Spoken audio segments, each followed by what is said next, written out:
বৃহস্পতিবার দেশ তথা রাজ্য জুড়ে পালিত হলো 14তম জাতীয় ভোটার দিবস। রাজ্যভিত্তিক মূল অনুষ্ঠানটি হলো আগরতলা রবীন্দ্র শতবার্ষিকী ভবনে হলেও রাজ্যের অপর প্রান্ত তথা 36-37 বাজার ভারতীয় জনতা যুব মোর্চার পক্ষ থেকে সম্মেলন তথা এই অনুষ্ঠানে সাধারণ মানুষের উপস্থিতি ছিল যেমন চোখে পড়ার মতোই, তেমনি নব ভোটারদেরও আনাগোনা ছিল বেশ।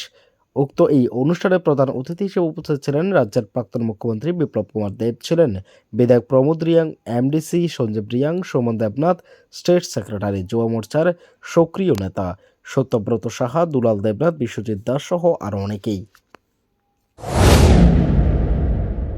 ভারতবর্ষে আমি ঘুরি যে আমি বাবরের বংশধর, আমি মুঘলের বংশধর, কেউ বলে না,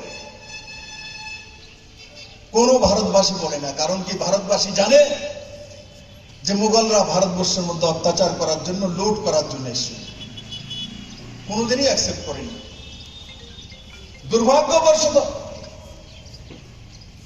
মুঘলরাও চলে গেছে, ইংরেজ 200 বছর শাসন করছে, এরাও চলে গেছে, 1947 সনে দেশ স্বাধীন হয়ে গেছে, কিন্তু তথাকথিত সেকুলারের নামে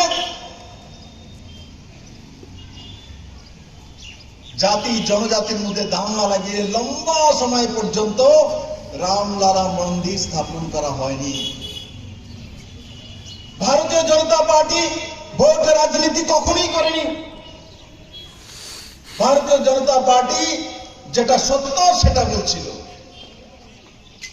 আর মাননীয় সুপ্রিম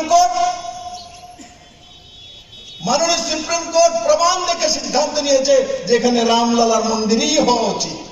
ভারতীয় জনতা পার্টি সিদ্ধান্ত নেয়নি, আইনি ব্যবস্থা নিয়েছে। আজ আমি গর্ব করি মাননীয় প্রধানমন্ত্রী